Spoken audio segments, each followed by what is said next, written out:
What is our best means of guidance and discernment?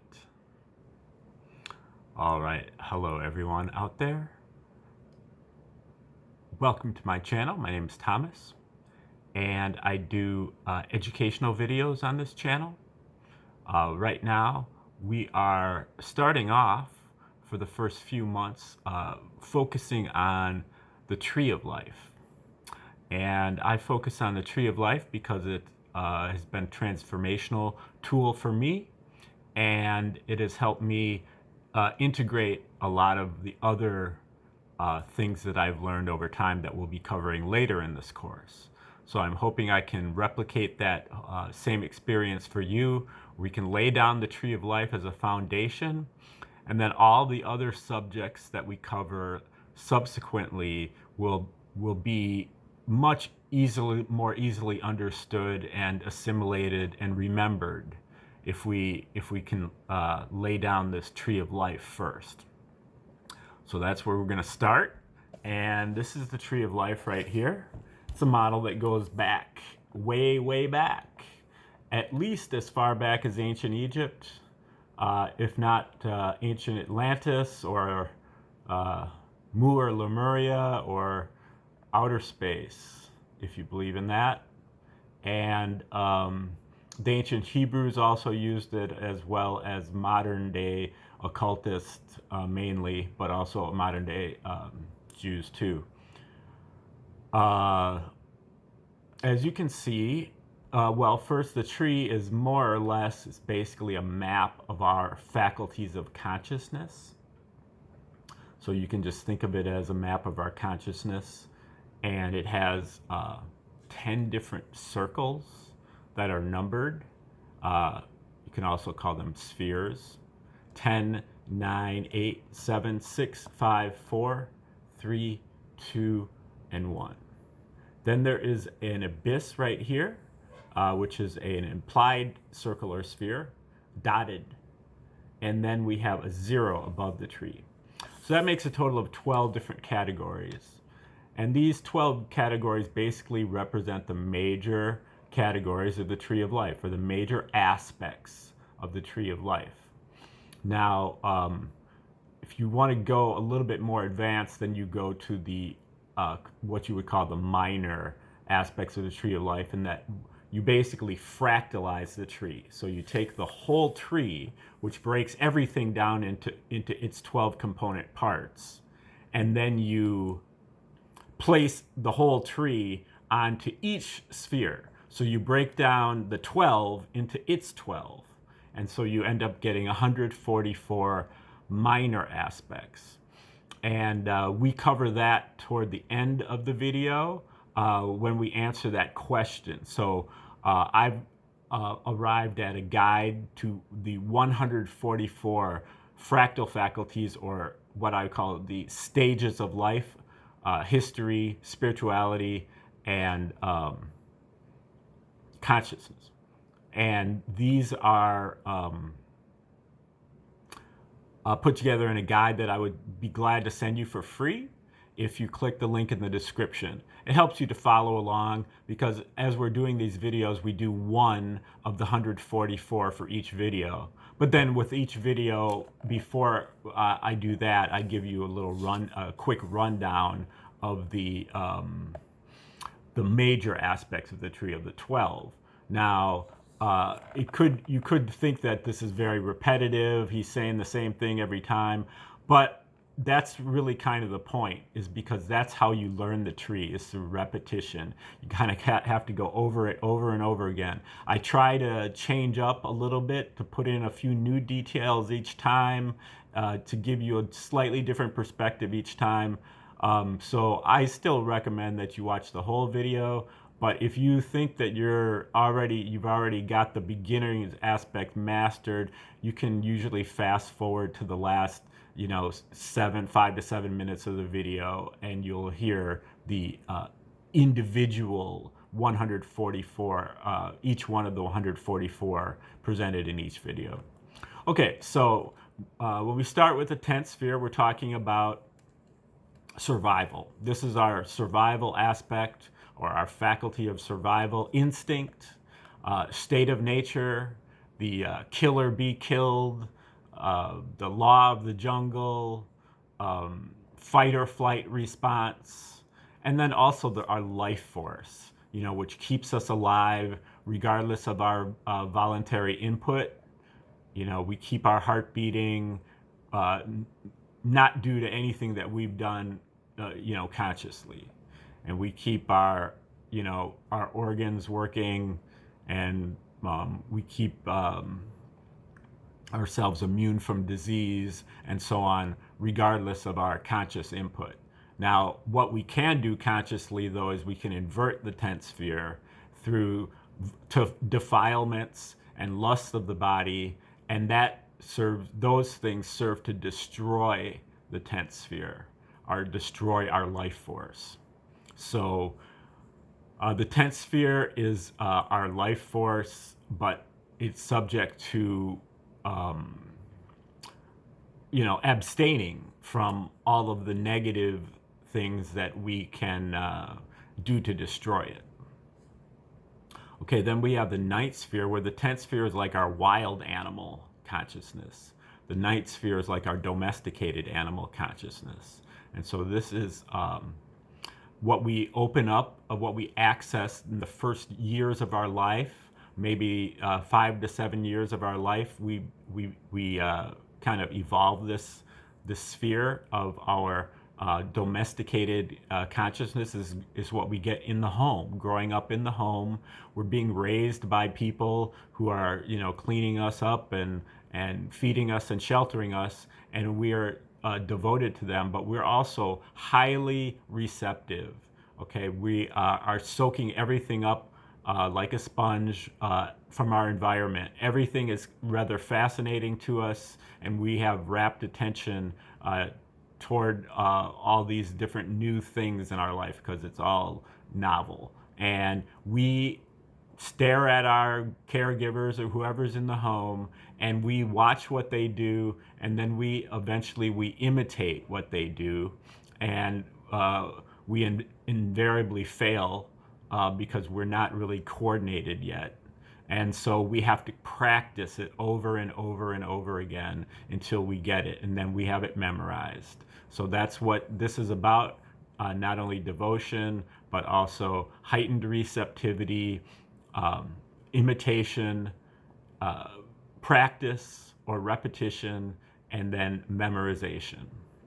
Now, the 9th sphere is also blind, so it doesn't discern what it's picking up from its environment. It's going to pick up everything, whether that is good or evil, or abusive or nurturing. Okay, then we also have the 8th sphere, which is similarly blind. This is really our belief systems and our logical faculty.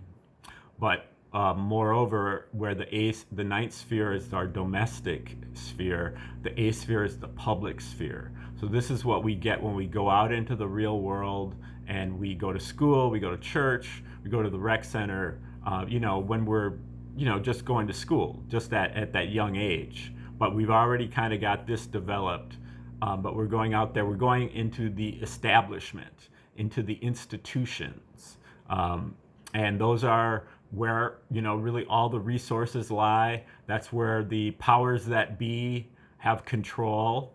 And what they do is they tell us what our belief system should be and how we should behave. So they tell us what to believe and what to how to behave. And we pick that up. First of all, because there's a sense of coercion there, because this is where all the resources are located. So if you want to advance in the world, you have to go into the 8th sphere.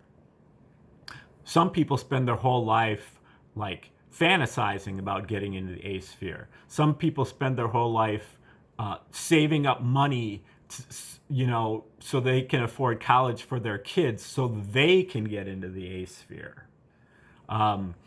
And But the problem is that the A-sphere is the powers that be, and they're tricksters. They're not always going to tell you the truth about things. So they're going to give you many false beliefs and half-true beliefs. And you have some experience at this point. So many of the things that they're telling you that you're supposed to believe actually contradict with what you actually have experienced. So you have this tension, like, I got to get into the A-sphere. It's really important for me to get into the A-sphere. That's the measure of success, and that's the measure of status in this society. But it doesn't ring true with me. I smell a rat about this. Now, what happens a lot of times is people invert their A-sphere, what they call rationalization, which is a weakness of our rational faculty. There's also other weaknesses like circular reasoning, not putting in the proper input for your logic to evaluate it properly, and things like hearsay. These are all like inversions of the A-sphere that we use as really justifications to fit in here, to reject our own sense of common sense to fit in here. Now, some people can figure that out. This is kind of the emperor wears no clothes kind of story. Some people are just like, that's not what's going on. The emperor is actually wearing no clothes.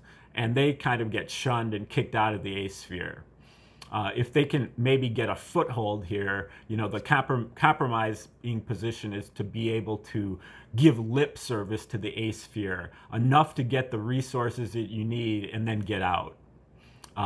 You probably have to go back every day, but you can get out. Just don't take it with you, And so when we go over to the seventh sphere, where the A-sphere is about the real world, the seventh sphere is more about the imaginary world. So this is the world that you imagine that the A-sphere could be if it were, honest and real. This is what you would imagine about the A-sphere. The seventh sphere is also in addition to imagination, is our faculties of inspiration. Being able to kind of at least follow the person who says the emperor wears no clothes. And you can say, hey, you're right, the emperor is wearing no clothes. So you're inspired by somebody who's finally telling the truth about something.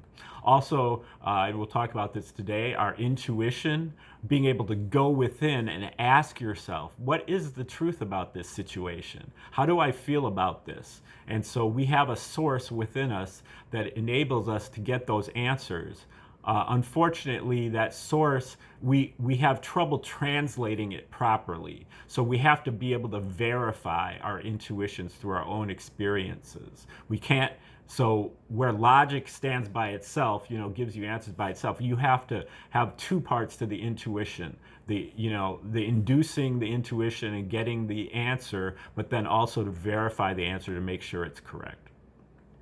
We also have our creativity here, our creative spark, being able to put things into new, novel arrangements, and also our pleasure principle, being able to put things together that please others and ourselves, pleasing arrangements, aesthetics.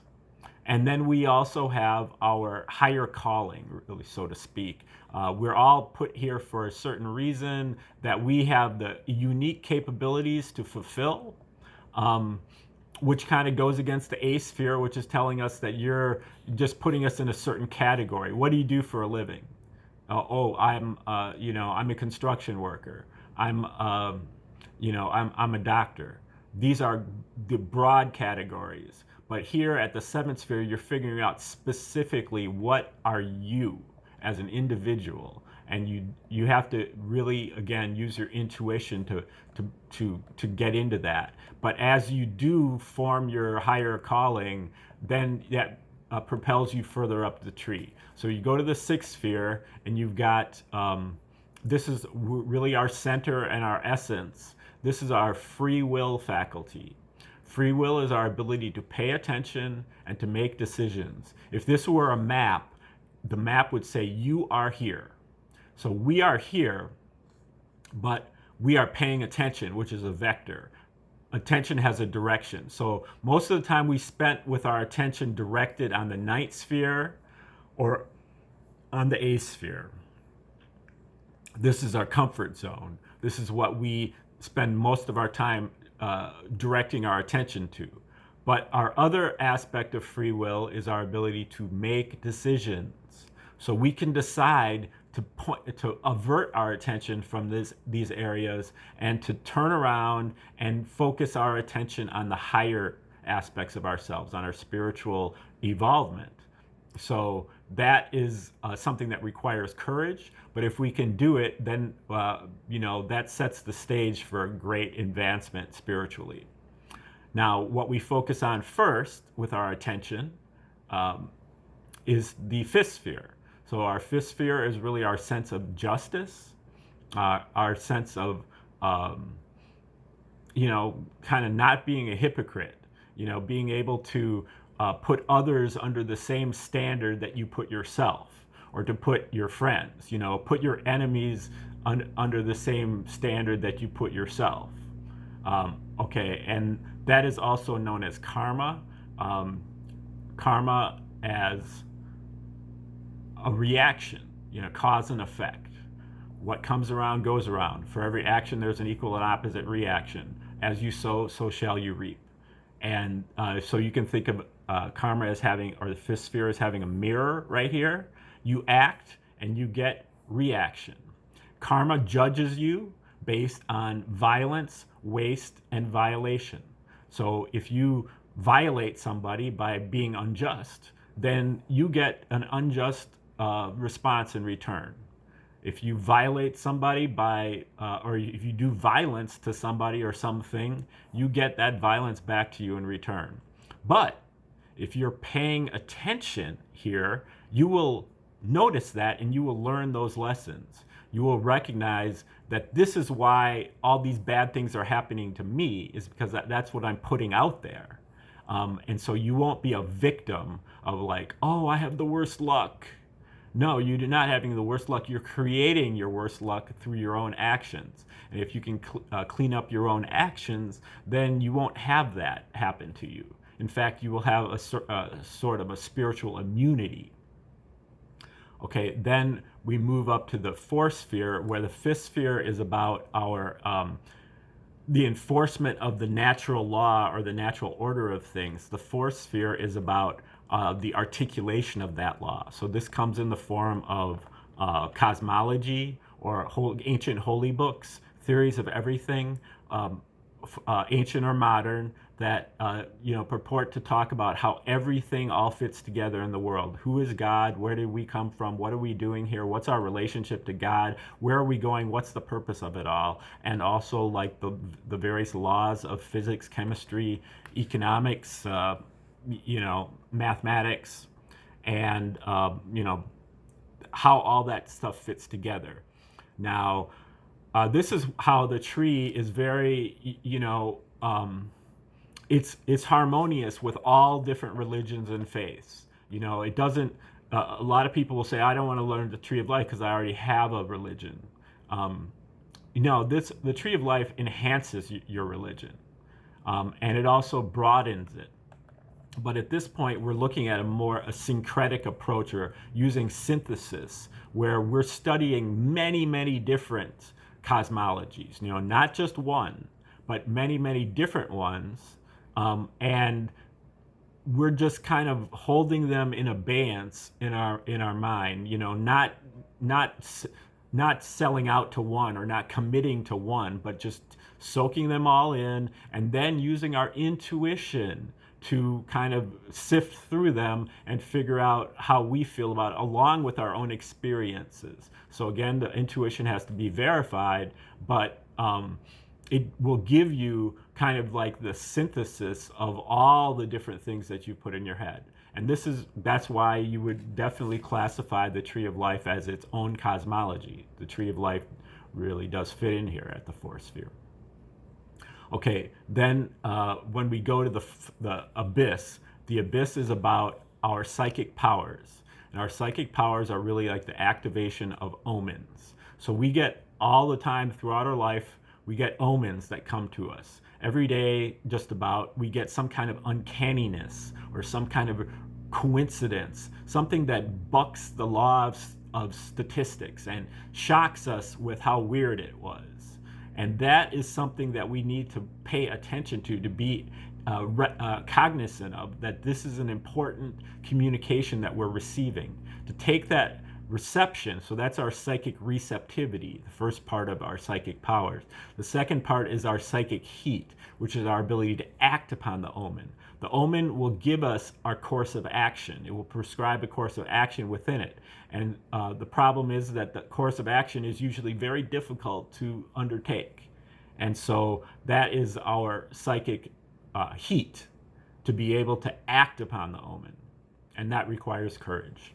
Again, because you're putting yourself out there, you're exposing yourself, and you're looking into the unknown. Okay, then above the tree we have 3, 2, and 1. Or not above the tree, I always say that, but at the top of the tree we have 3, 2, and 1. And these are our divine faculties within. This is the third sphere, omnipotence. Second sphere, omniscience. First sphere, omnipresence. Omnipotence is all-powerful, and we tap into our omniscience through sound, rhythm, synchronization, and the letters of the alphabet. And this omnipotence really refers to our higher calling. This is our ability to achieve our higher calling, to fulfill our higher calling. And, we have to tap in to open up all these different various spheres. We can use mantra in order to help us tap into these other spheres, because they all have like a formula, an alphabetic formula that kind of allows you to access them. Okay, then the second sphere is omniscience, all-knowing, or wisdom. This is our ability to solve problems for ourselves and others, and even avoid our own problems. Now, we don't solve problems for others, but we can give them a solution, and they still have to do it themselves. That's really the function of the oracle or divination system, which is part of the second sphere. The other part of the second sphere that we can tap is to be able to shut our mind off. This requires great training and meditation. But it's really like the opposite of the ace sphere. When the ace sphere tries to solve a problem, it uses logic, and it may solve the problem, but it inevitably creates other problems. So it's like the head of the hydra. As you cut off one head, 2 more grow back in its place. That's what happens when you do it at the ace sphere. But at the second sphere, it's clean. If you solve the problem, if you implement the solution, there will be no problem. No other problems. And we tap into this through being able to shut our mind down, and whatever thoughts that we have, we're able to basically ignore them. And that enables us to sink further and further down into the core of the mind, which we really are able to do because our mind is clear, and what we get, instead of finding all the probable solutions, we find the improbable solutions. And this is where it works. So what we're really doing is we're sinking into the center of the mind and being able, or not sinking into, we're seeing through the mind and seeing into the center, which is the first sphere. So the second sphere, wisdom, is the image of the first sphere. The first sphere itself is actually merging with that center at our deepest center. And this gives us this is, omniscience, all present, all at once, everywhere, for eternally. And this gives us it gives us unification when we get all the way to our center and merge, because we recognize that we are the same as everybody else. Everybody else has that same center at their core. So we're all unified. Then above the tree, finally, we're at the zero sphere. The zero sphere is about nothingness. It's about the mystery, because the zero sphere is not part of the universe, just like zero is not part of the universe. And it's a mystery. Now, the zero sphere is part of the creator, but it's not part of the universe, so we do not have access to it. So it's the creator's, the part of the creator that the creator reserves for itself. It's the creator's private life. We have only indirect access, and we can use this, to revolutionize our lives. But ultimately, it's nothingness and a mystery. Okay, now that is those are the elementary 12 aspects of our consciousness from the tree of life. Now, when we move on to the 144, giving a smaller chunk, just a fractal, the question is, what is our best means of guidance and discernment? And we're talking about number 46 right here. This is within the seventh sphere, which is about imagination, intuition, inspiration, creativity, pleasure principle, and our higher mission. And then we're talking about within the seventh sphere, it's our second sphere. That's wisdom, omniscience, being able to solve problems. Okay, so number 46 is called intuition mechanism. Stage number 46 is about tuning into our internal guide, which always knows what to do, but which we must translate. We must translate the message properly. Learning from within, from sector 3, our spiritual self. All we have to do is ask. All we have to do is be curious. Intuition, it's always there. Intuition is the inverse of prayer, in that we do not try to send messages to the Creator. We induce intuition with our curiosity, then wait for the return communication, which comes in a feeling before we translate it into words or pictures. Activated by curiosity, intuition includes conscience. When we ask about questions of good and evil, intuition is not a source per se. It's within. It's non-local. It's everywhere. Or is it nowhere? Now here. Induced transmission from sector 3, from our metaphysical sector, direct to you. Not a physical source located nowhere, now here. Intuition is a means of transmission. Just tune in the frequency. Accessible to all, intuition is only elementary revelation, elementary insight. For simple everyday questions, for questions of discernment, common sense, and common decency, elementary ethics.